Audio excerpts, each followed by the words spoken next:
Welcome to the Immigration Talk Show brought to you by Sakshi TV. My name is Ranjit.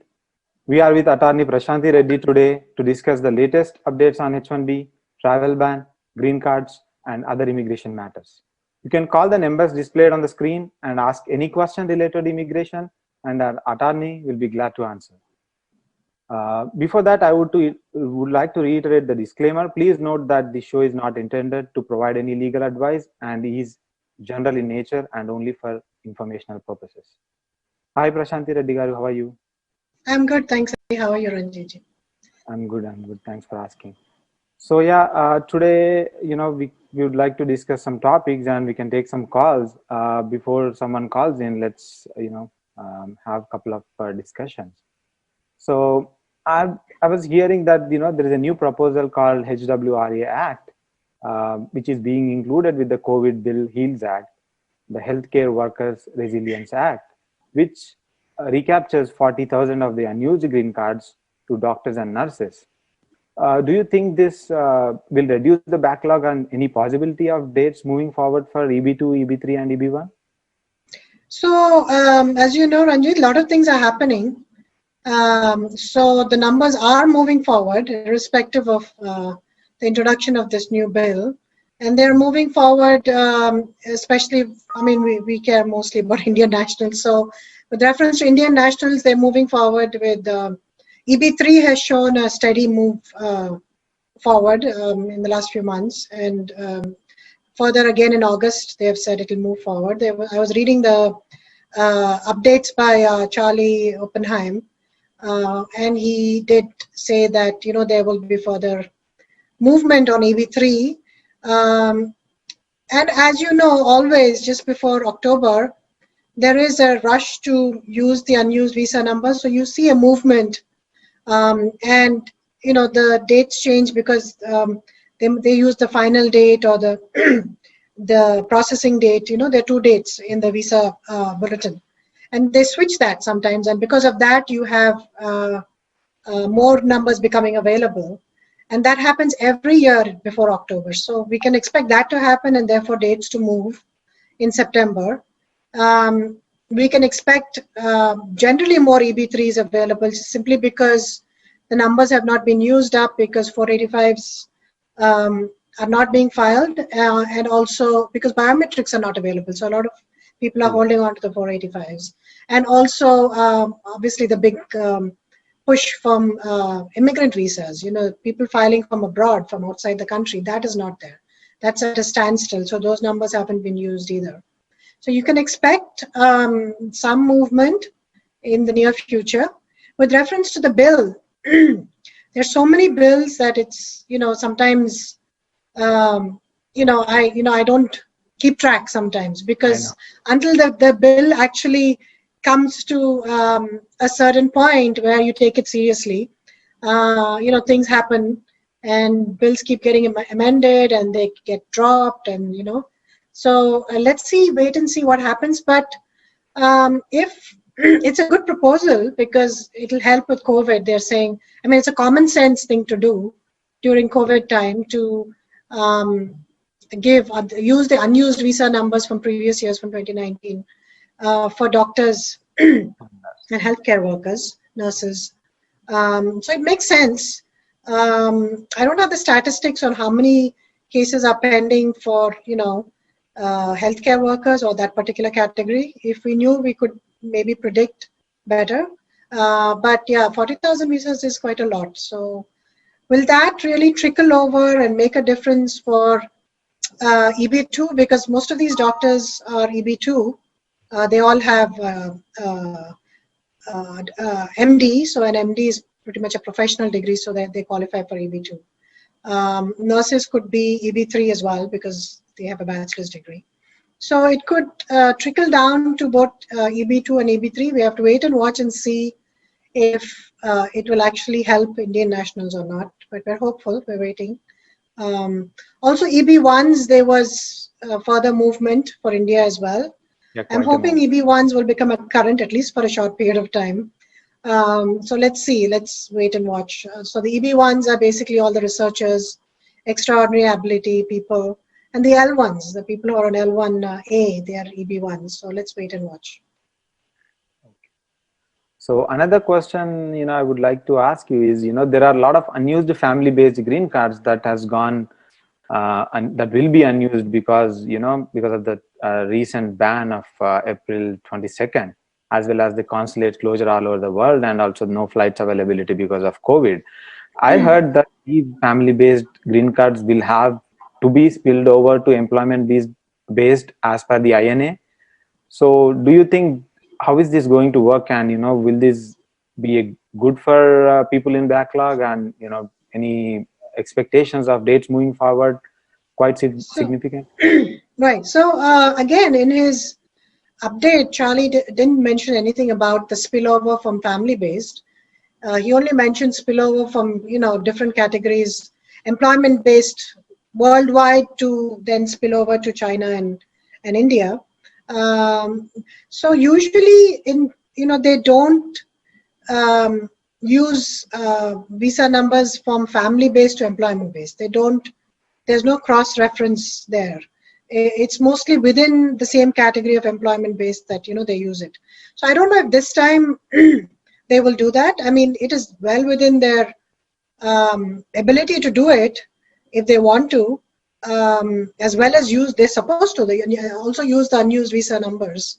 I mean, the interpretation is there in the Act for both. So again, we have to wait and watch. So far, there is no indication from DOS that they're going to do that. But we will keep giving you updates on the show and as and when we get them.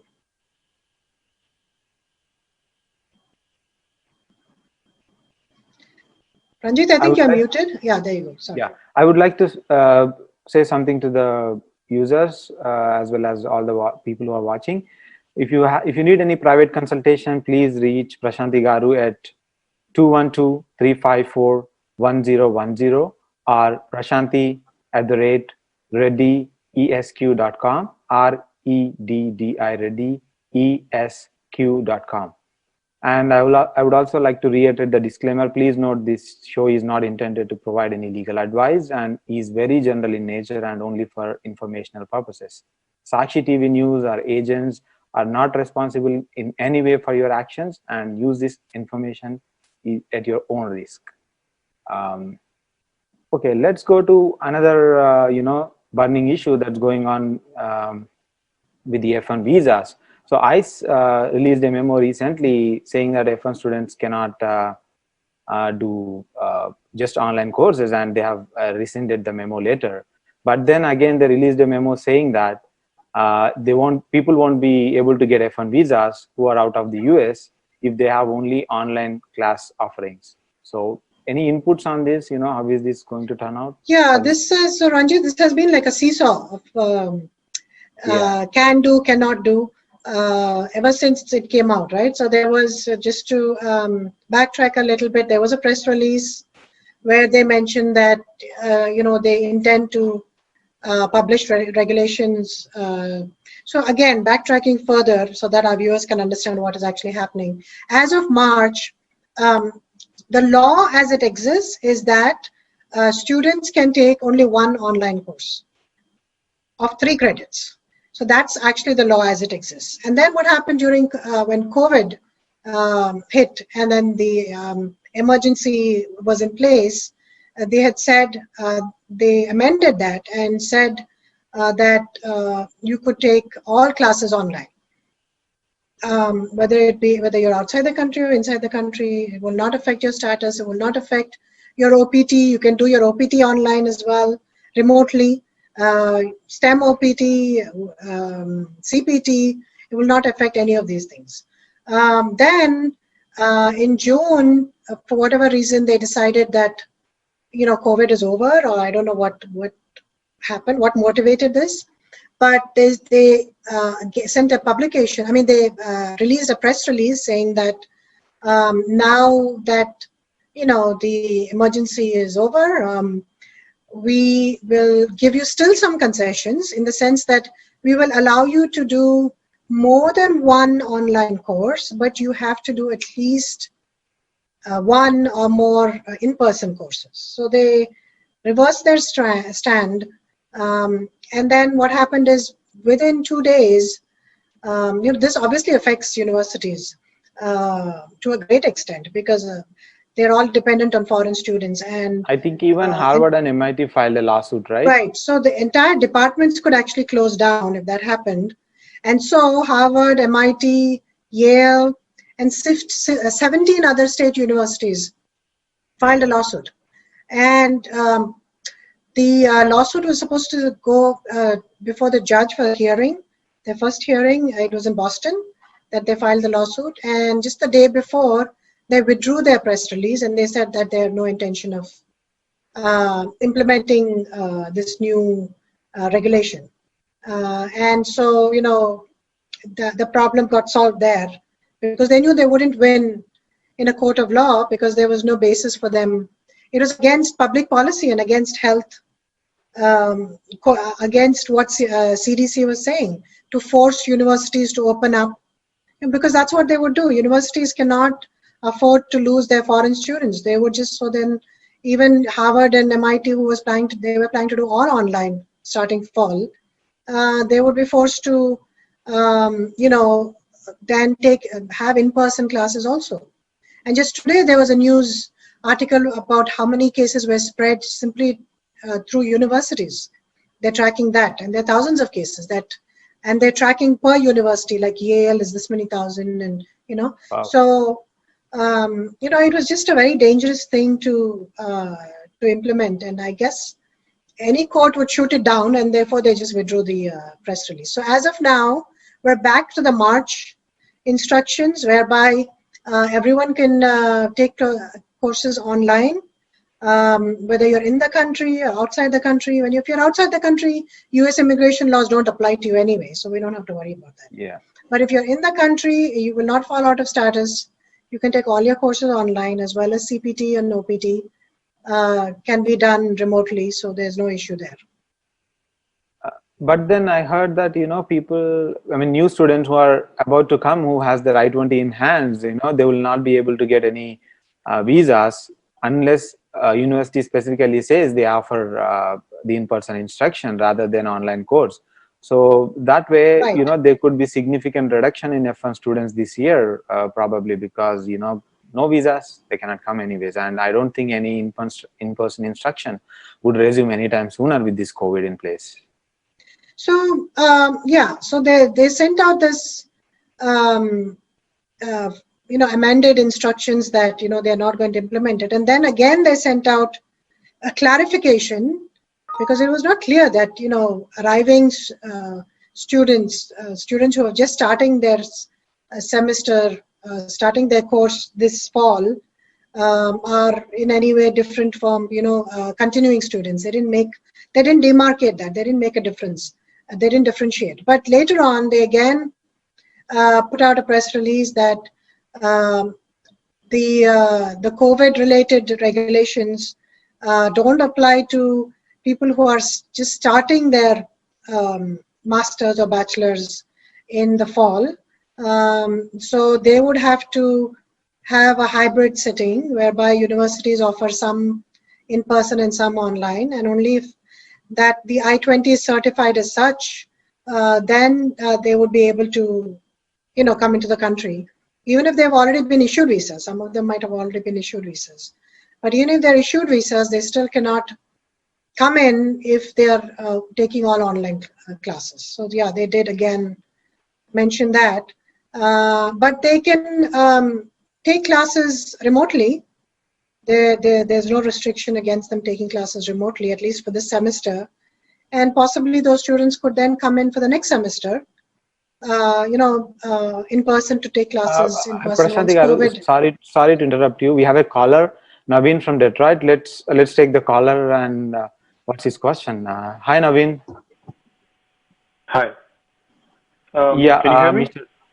Yeah, I can hear you. Prashanti Reddy garu, he's here, and you can ask any question. Yeah, hi, Prashanti madam. Actually, I have a question regarding two things. One is that I was trying to contact you and trying to get help, but I couldn't get in touch with you. second part is actually that I've been laid off, and I asked some suggestion from you to go for like different change of status and all those. That's why I was trying to reach you. But right now the time limit is end of August for me, and I was trying to understand that the flights are not on. Then what happens if I stay more than 2 months or 60 days, which is a grace period if you are losing the job, right? So how that is impacting and how I can manage that, my immigration for future.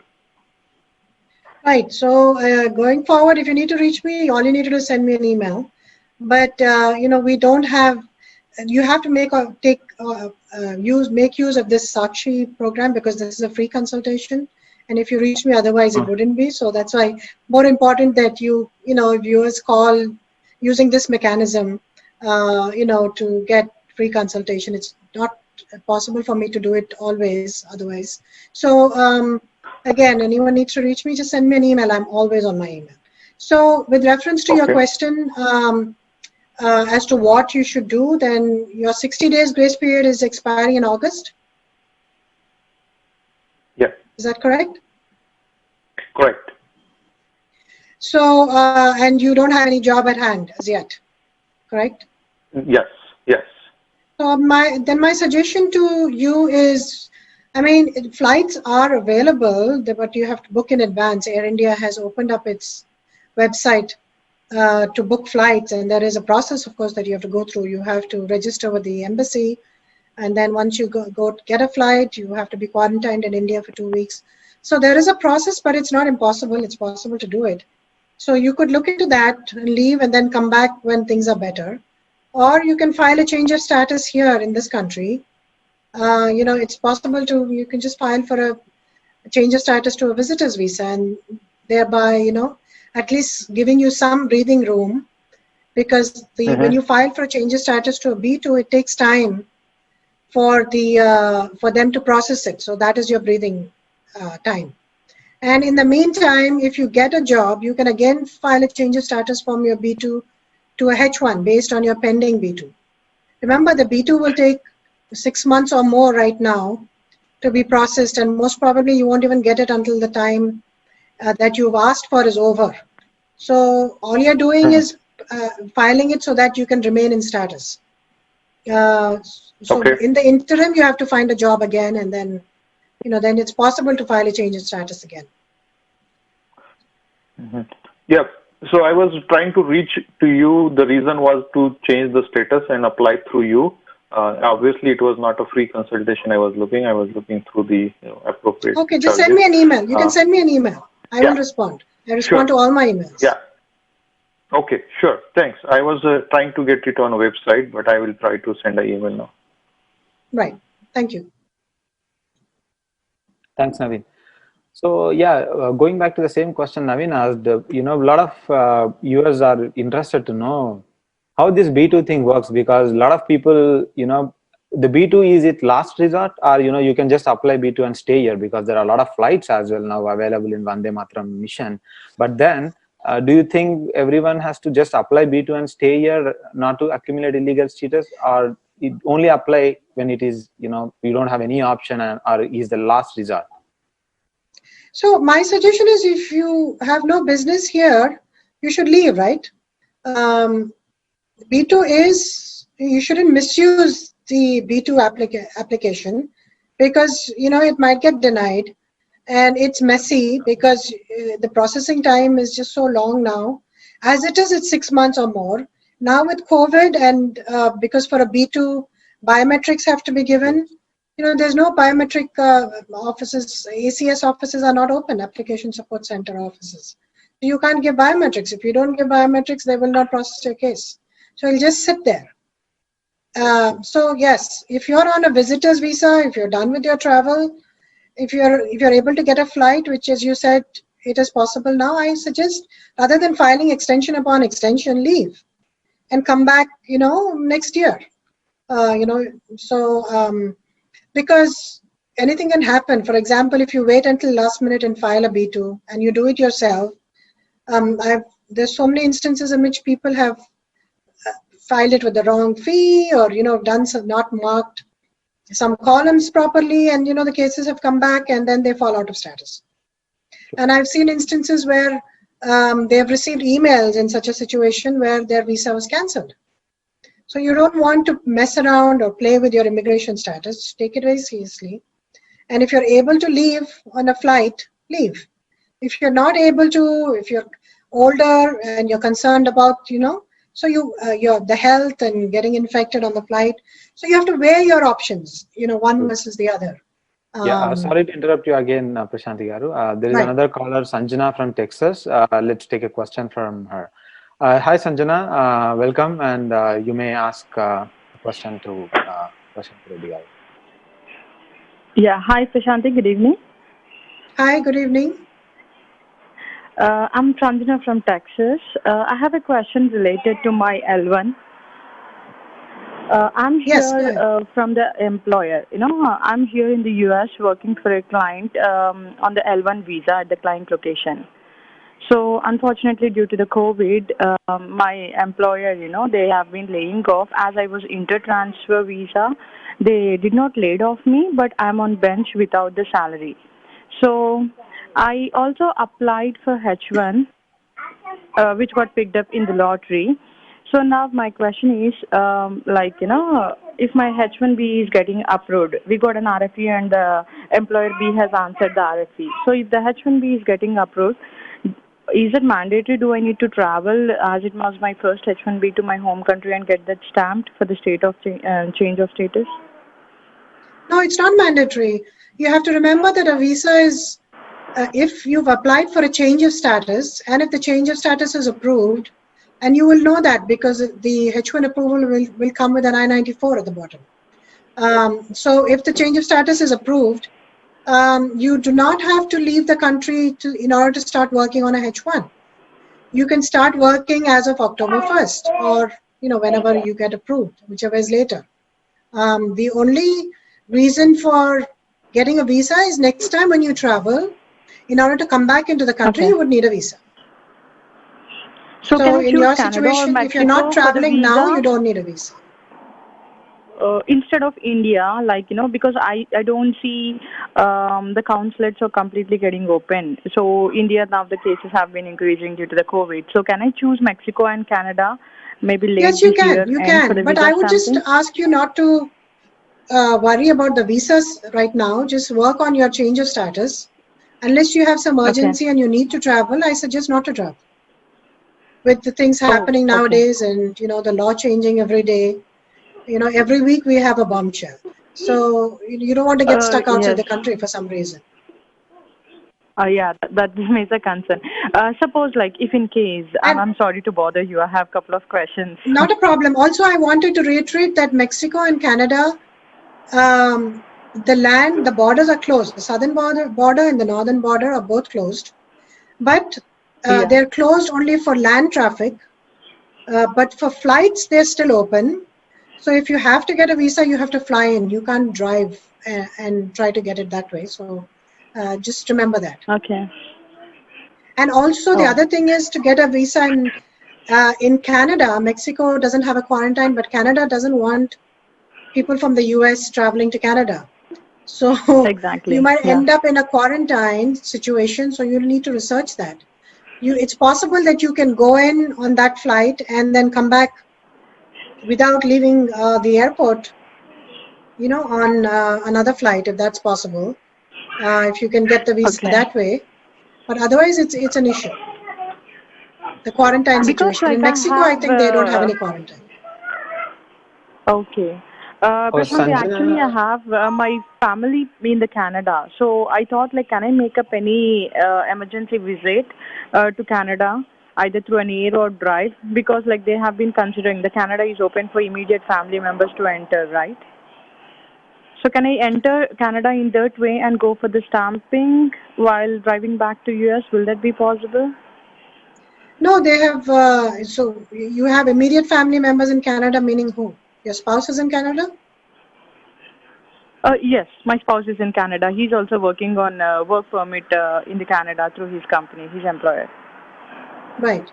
So, I mean, I think it's still safer to take a flight rather than Okay. going over the land, because I don't know what those exemptions are, whether immediate family members are exempted for only Canadian citizens or anyone who has an. So I have not looked at that. So, Yes, Sanjana, we I'm would, not sure. we would recommend that, you reach out to consulate because they would know better, because these are some things that, not particularly related to immigration, because Department of State operates in a different way. So it's better you reach Oh, out to the consulate, and, we Yeah, have just another caller. So, yeah, we have another caller, Vijay Bhaskar from New York. Let's take a question from Vijay. Hi, Vijay. Welcome. hey, thank you. Hello, ma'am. How are you? hello, good, thanks. How are you? I'm good, thank you. Ma'am, I have a quick question. I'm in a situation, I have to go to India because of emergency, but my visa is valid until October 14th, but my company has already applied for my extension. Actually, USCIS received my application today. So if I come back, do they need to reapply my H-1B visa while my H-1B is approved, or like because my I-94 will change, right? So I was just Do you have a valid visa wondering. until when? When is your visa which is stamped October in your 14th, passport? 2020 of this year. Oh, October so it's 14th, expiring. 2020 So of you this have to go to year. the consulate. If you leave the country, you'll have to go to the consulate. You cannot come back otherwise. And consulates are all But closed. I have until October 14th, right? I can come back before that, right?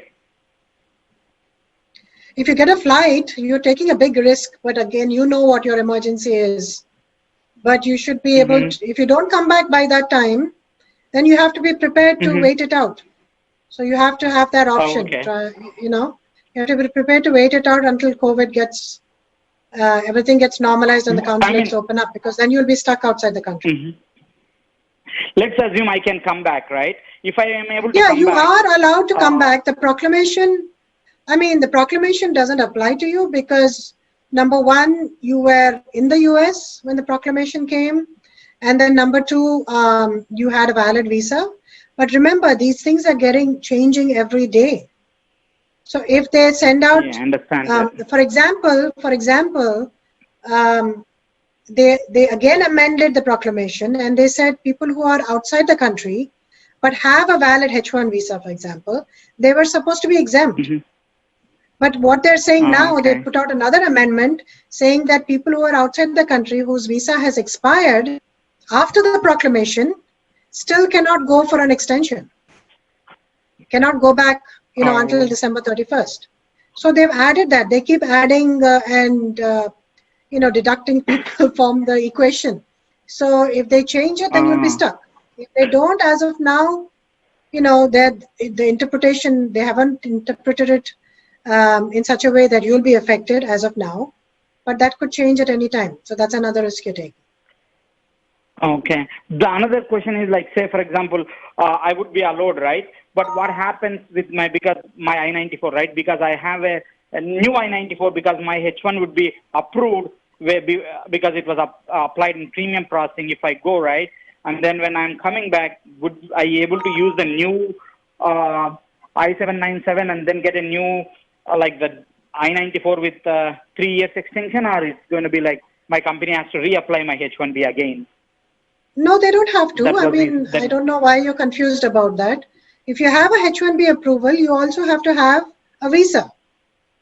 Your visa is expiring, you said. The visa stamped in your Yeah, passport. mine is They're two different expiring things. October 14th. Right. So you 14th, right? have to But get a I new will come visa. back Without like if getting a new, oh, what you can do new visa is I go to the cannot. Okay. consulate, show your new H1B approval, which is valid for 3 years, if it is valid for 3 years. Get a visa and come into the country. That's what you need to do. Oh, okay. Okay, Thank you, ma'am. Vijay, thanks for calling. We have another caller, Ranjit from San Francisco. Let's take the call. Hi, Ranjit. You can ask a question. Hey, hi. Actually, hi, Prashant. I just want to know on the pending receipt, can we do a transfer? What Hello? kind of receipt is it? It's a H1 receipt? Yeah, Yeah, H1 extension is pending. So can we do a transfer?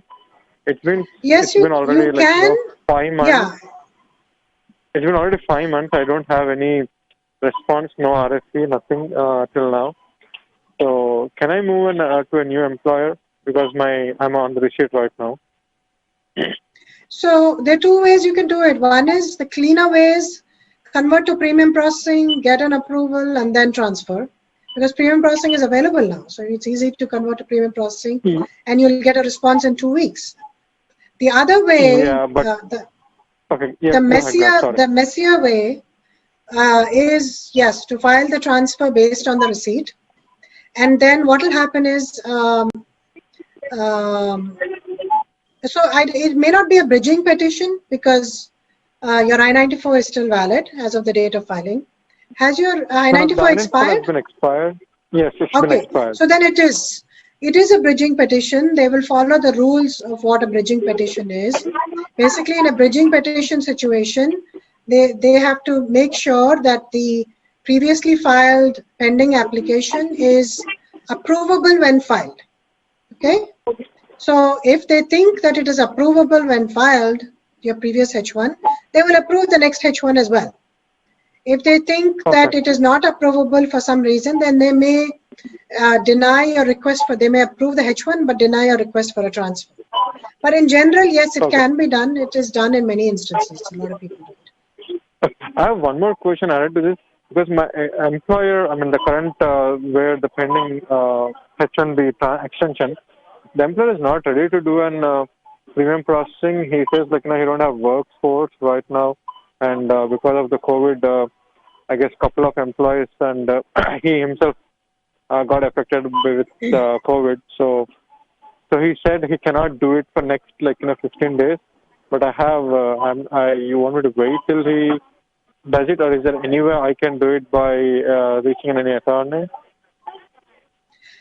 So if your H1B extension has to be filed, then has to be filed by the employer. You cannot file it unilaterally. It's an employment-based petition. And if it has to be filed before the I-94 expires, even if it's a day before, it's fine. But it has to be filed before.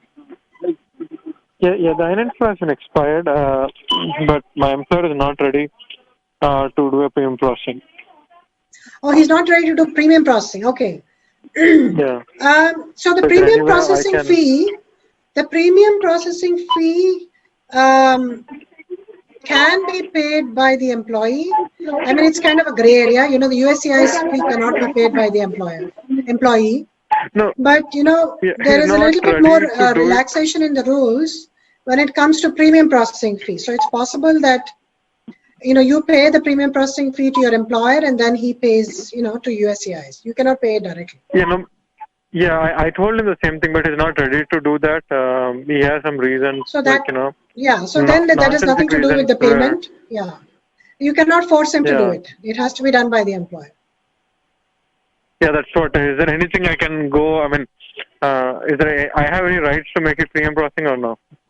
I know it's an employer thing, but yeah, okay. Okay, and yeah, thanks, Prashant. You're welcome. Okay, thanks for calling, Ranjit. There is another caller, Chandu Prakash from New Jersey. Let's take the call. Hi, Chandu. You can ask your question. Hi, good evening, Prashant Reddy garu. Good evening. Yeah, my question is that actually, I filed it for my brother F4. Already the F4 is granted because it's my paperwork also is done. It is with actually Mumbai Embassy Consulate, and I don't know when there is probably you may be having idea when they maybe process these approved applications already. Paperwork, everything is done just for calling for the interviews only. Do you have any idea? Yes, unfortunately, your brother will be affected by this travel ban. That's the first proclamation. So it's not going to happen before December 31st. After December 31st, if he does not further extend it by another 60 days, then and if the consulates open up, then it's possible. There's so many things in the mix, right? Elections are in November, so If he doesn't win the Yeah. elections, then I doubt it will get extended by the other administration. But if he wins, there's a possibility that they may extend the proclamation further. The already approved application and just waiting for the interview No, calls. that is They not will right. wait. It is still under the ban. It is still under the proclamation because it is not approved. Unless there is an interview, it cannot be approved. So Okay, approved okay, sure. meaning that the interview is done and the immigrant visa has been issued. That is approved. Oh, okay. That's called approved. Until that time, it was Right. not approved. It's Okay. not approved. Yeah. Okay. Oh, okay. One question, another thing. Already one of the kid was already is crossing 16 years in August. Do you think that will take it as a serious for or otherwise that Child Protection Act can protect for him? It's not Child Protection Act. I mean, 16 years to 20. There's a long time because he has to be 21, right?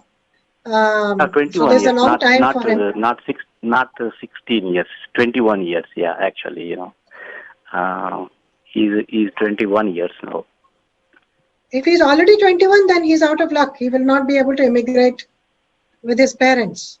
If he's under 21 and he's waiting for the process to happen and it is not happening because of this proclamation, there is an exception in the proclamation itself that basically says on a case-by-case basis, you can request the consulate for an emergency appointment so that they can take care of these aging out people. So it's possible that he might come under an exception, but you have to contact the consulate. You have to go to that website and request an emergency visa interview and give them the reason as to why you need it. Right? You have to say that one of the child is aging out. Yeah, Chandu, thanks for calling. We have a lot of callers online. So there is another caller, Raghu, online. Let's take the call. Hi, Raghu. You can ask your question. Hey, hi. So, like I'm stuck in India due to this. Like I went for H1B stamping. So what's happening is I got an H1 for 1 year, and I already went for an interview and I got 221G. The 221G. So it's still in process and I didn't get response till now. So my H1 is getting expired in October. So shall I apply extension? I don't know. We have travel ban till December, right?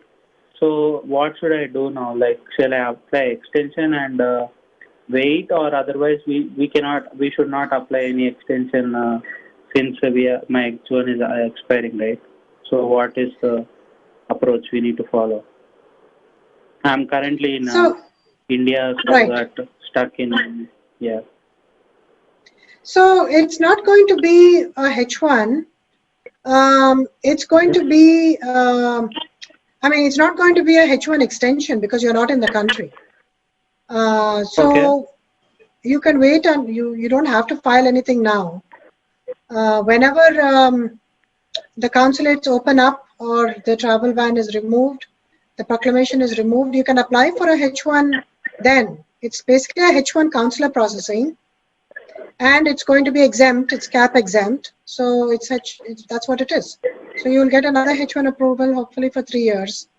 And you can take that and then go to the consulate when things are better. So there's no need to do anything now because until December 31st for sure, if you want to apply in advance and keep it, you can definitely do that.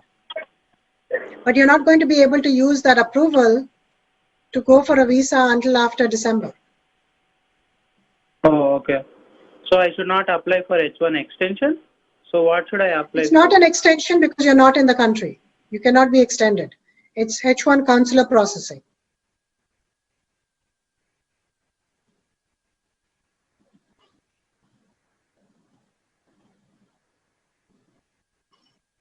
Okay, yeah, we have another caller, Prashanti. I think Bahu from Florida. Let's take the call. Hi, Bahu. You can ask your call now. You can ask your question. Hi, Prashanti madam. I had a question. regarding my H1 visa, I think somebody asked a question. I think it's like a extension to that question. Somebody asked regarding H1 extension in the process, and they changed the employer. I did exactly the same thing, ma'am, wherein I had H1, I applied for extension, I-94 got expired, and after some time, I joined another employer on the H1B transfer. But currently, both the extension H1B as well as the transfer H1B, both are in RFE status. And the RFE question for the H1B transfer was, your extension the employee's extension is pending. Previous extension is pending, so we cannot give a response back at this point of time.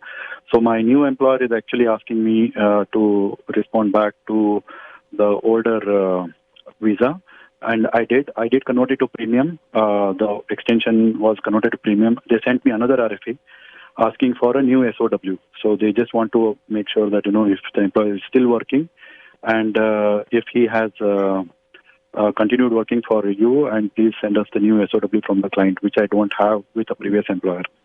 And the new employer is saying, unless you get your previous RFE responded to, we cannot respond back. So I just wanted to understand, what would be your suggestion in my case? So I think you should respond to that second RFE, because obviously that first RFE is not going to get approved. It is because they're asking for some document information and you don't have that. So, I mean, you should still respond to it to the best of your ability. And the second H1, basically you have to respond to the best of your ability. And then you have to say, if you're not able to do premium processing on the first one and you don't want to wait, you have to basically the lawyer has to step in and tell USCIS what the law is, that bridging applications are allowed, and it's not necessary to get the response of the first one in order to approve the second one. The only requirement is that, the case has to be approvable when filed, and it's very easy to show that a case is approvable when filed, and you can show that. You can show as of that time there was a job, there was an SOW, but then you transferred, and therefore, you're transferring the job, therefore you're not able to respond to the previous RFE. So that's what you should do, and we've done that in the past, and the cases have been approved. So that's your only option as of now. Okay. Okay, I think the call is done. So yeah, Prashanti, going back, we have few questions from on the social media. I would like to ask you. The first one is from what Sanjana said. Her employer had furloughed her without any pay. So in this COVID situation, we hear there are a lot of furloughs happening, apart from the layoffs. So how does this furlough work? Are H1B employees allowed to be furloughed? Is that allowed? Our employer can really do that? How employees are, protected against it, or, what can they do if they are furloughed? So, so basically, again, to backtrack, in the past, USCIS has said many times, I'm talking about 10 years ago, 15 years ago, that as long as a person is paid while being furloughed or on the bench or whatever it might be. So there are two different things. Furlough is you're laying them off and asking, and putting someone on the bench means that it's a temporary situation. You're putting them, you don't have work for them, but once you have work, you're again going to, hire them back. I mean to ask, when not being paid on, being on H1B. So let's say employer is not being paid. So if you're still on a H1 and they have not laid you off, they have, furlough is a newer term, but bench was an older term that was used previously. But so as per, in the past, they would allow it as long as, you are being paid. You have to be paid in all circumstances. And then recently there was a new memorandum where they rescinded the employer-employee relationship right to control kind of language. And in that memorandum, they also said that it's possible to furlough or bench an employee as long as they are being paid. They have to be paid. If you're not paying them, then you need to basically let them go. And you need to withdraw the H1.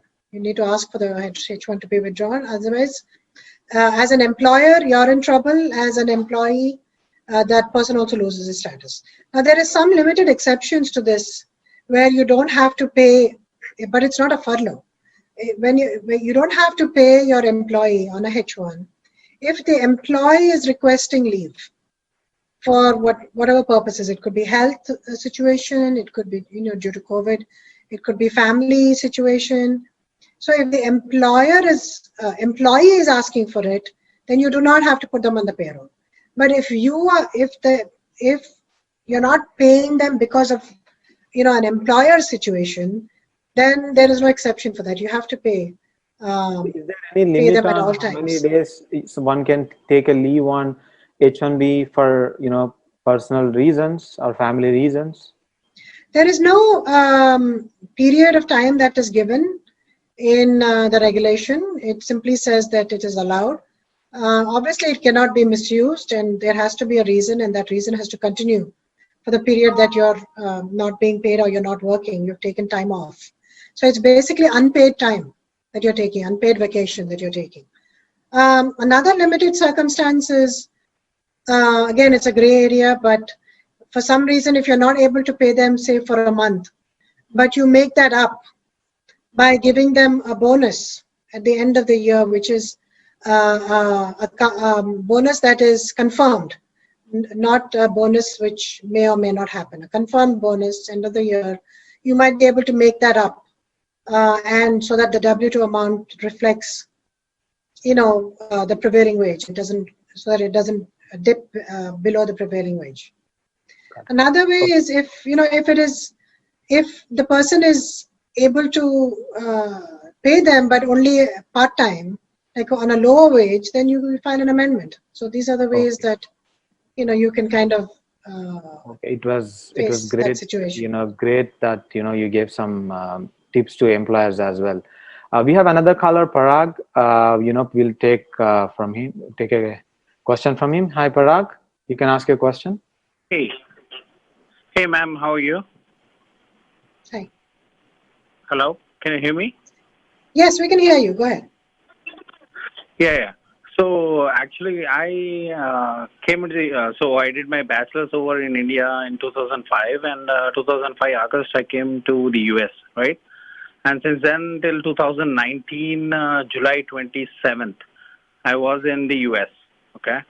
So I've had multiple statuses. I've had multiple H1Bs. I've had EAD. I worked on EAD for almost about 7 years.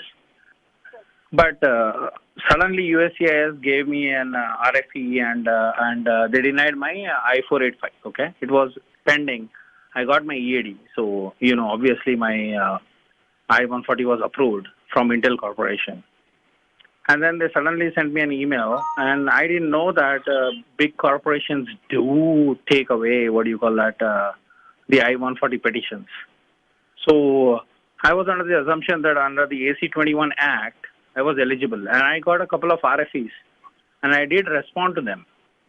And then all of a sudden, 2019 July, I got a mail saying that your I-485 has been denied. At that time, my priority date was not even current, okay?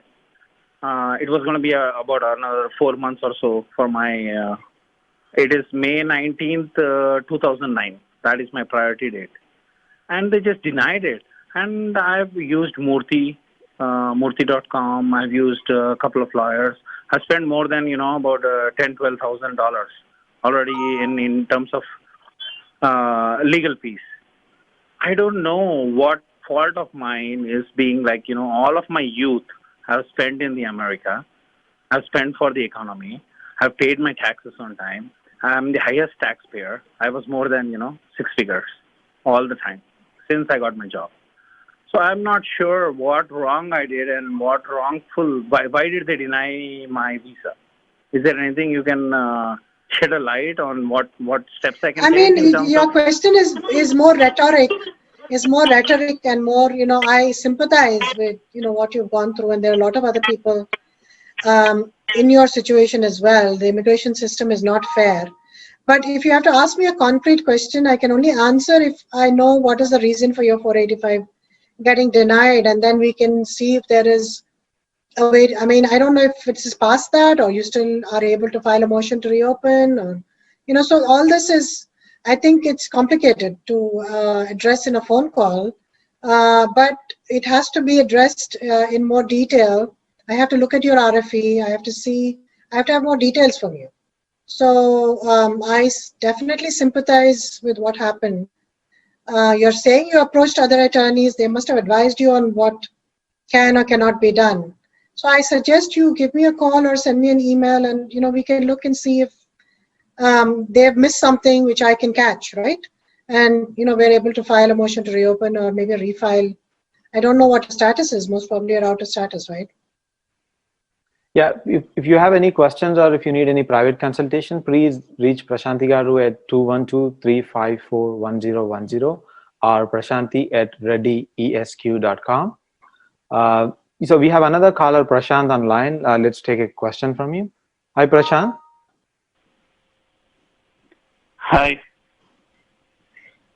Yeah, you can ask Hello. your question. Prashanti is here. Yeah. Hi, Prashanti ma'am. Thank you for this information checking. My name is Shashank. Sorry about the confusion earlier. So my question is that I have been on H-1B since 2018, and recently I got laid off in May. And now I found a contracting position with a particular company. At the time when they filed my H-1B transfer, they had filed it in regular processing because I was yet to get a client offer and things like that. Now, today I got a client offer and like everything is good to go, but because the H-1B transfer was filed in regular processing, I am yet to get a receipt notice. I only have a FedEx tracking number. My employer says that it is legally okay to start working on the FedEx tracking number, and just wanted your advice on what should I do. Should I hold off on starting work, or is it safe to join on the FedEx tracking number? So whenever you file a H-1B transfer as per AC-21 regulations, you can start working as soon as the package is received by USCIS. So your proof of receipt is pretty much your FedEx. So if you see that it's been delivered, you can start working from that day.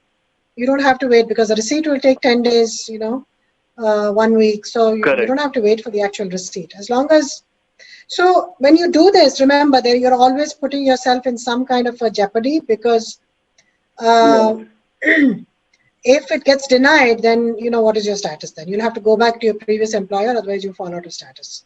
So, you always have to, it's a catch-22 situation. So you have to always be careful when you start working based on a receipt number, based on, the receipt of the case. Okay, so on the FedEx website, when I put in the tracking number, I'm able to see proof of delivery. I see that some person has signed and received the package.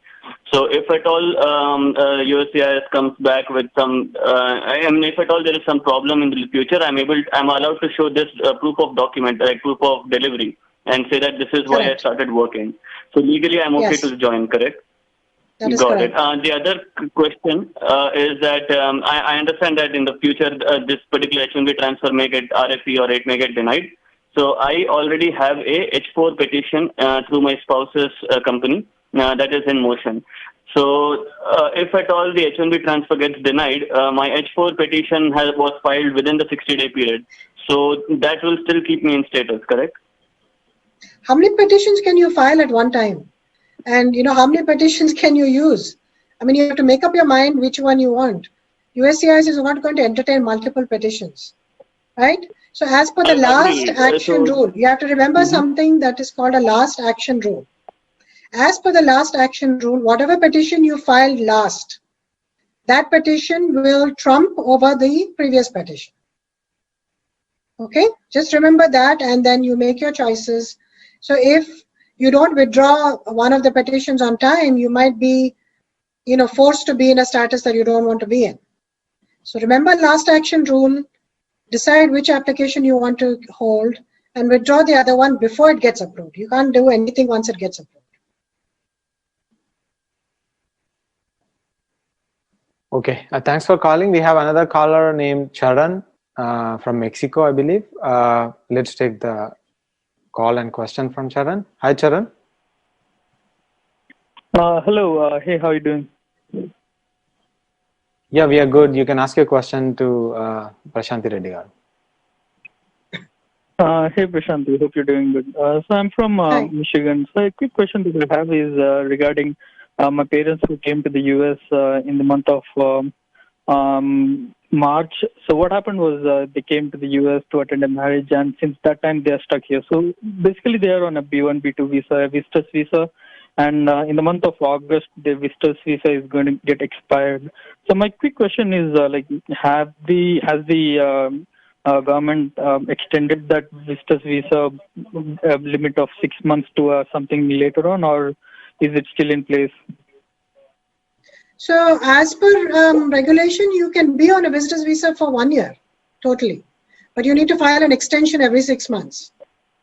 That's what the regulation is. So you can file for the extension for beyond 6 months, before the expiry of their I-94. That's what you should do. And then they leave as soon as possible after that. Yes, and since their visa is getting expired in mid-August, like how long? I believe it can be done only, sometime a month back, giving it that the consulate is not fully operational. The consulate has nothing to do with this. You're filing an extension of the I-94, correct? They're in the US. Yeah, so consulate has no business here. You're filing with USCIS, and which is open. So you need to file before the I-94 expires. If that is August, then you need to file before that. At least a day before and maximum of 6 months before. Okay, got it. Okay, we have another caller, Ranjit from Hyderabad. Let's take the call. Hi, Ranjit. You can ask your question. Hi, Prashanthi Reddy garu. This is Ranjit from Hyderabad. So my question is that I'm stuck in India. I have actually traveled to India before June 24th proclamation, and I hold a valid I-140, and my H1 is expiring in October. So I'm working for an US client as of now. So can my employer file for my extension, or else if it is consular processing, so what would be the process for the consular processing? Can I get an approval? So has your visa expired? My employer. Why aren't you coming back based on what the visa that you have? I don't have a valid visa. Oh. My visa got expired back here. So for those who are in the same situation, my one way is to file a lawsuit. Already lawsuits are being filed across the country. Join one of those lawsuits. AILA is filing, American Immigration Lawyers Association. They're looking for plaintiffs. So, this is one way of doing it, and it's not prohibitively expensive because it's like a class action suit. So multiple people can join in, and so it's not expensive. So because you don't bear the burden of, the entire lawsuit. So this is something that you guys should think about seriously rather than, just doing nothing and just losing your job and being, just being passive. I think you should be proactive, and this is something that you need to look into. But your question was, can I do anything? That is the only thing you can do. Take legal action. Otherwise, you have to wait until December 31st, or God alone knows how many more months after that. If Trump wins the election and decides to extend it, he can. Also, another positive thing is you might benefit from the lawsuits that have already been filed, and hopefully this proclamation will go away or will be made much more narrower in scope. So we have to wait and see for all those who are affected right now by the proclamation and are outside the country. So that's something to keep in mind. Follow what is happening, and let's wait and watch. We will continue to give you updates here on, as soon as we hear something with reference to those lawsuits. I think we are almost at the end of the show. So it was a great session today. Thanks for all the calls and watching the show. It was a great session with interesting topics and questions. Please call in every day, every Wednesday, and watch the Immigration Talk Show every day at 6 p.m. Eastern Time on Sakshi TV. And thanks Prashanthi Reddy Garu for all your inputs and advices for employees and employers on H1B. And I hope this was a useful session. And good evening, everyone. And this is Ranjit signing off. Thanks, Andy. Thank you.